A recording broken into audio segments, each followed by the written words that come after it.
Hello friends, તો હું અને મારી બેન જઈ રહ્યા છીએ કોલેજનું ફોર્મ ભરવા માટે. તો પહેલાં કીધું લાવને બંને એકબીજાને જોઈ તો લઈએ, બરાબર તો છીએ ને. ત્યાર પછી મસ્ત ફેસ પર દુપટ્ટો બાંધીને નીકળી પડ્યા.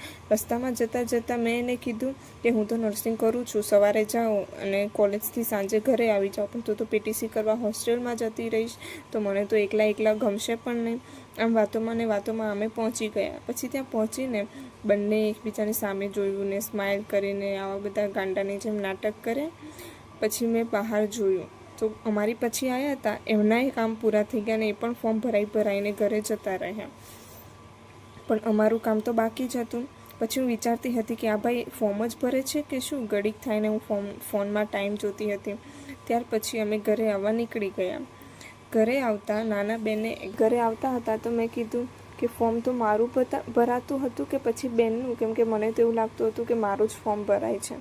ઘરે આવ્યા અને મને તો ઊંઘ આવી હતી, પણ કામ બાકી હતું તો વિચાર્યું કે કામ પતાવી લઉં અને પછી સૂઈ જશું, કેમ કે 2 વાગ્યા હતા તો કામ પણ કરવું પડે એમ હતું. અને કામ પતાવીને પછી શાંતિથી આરામ કર્યો.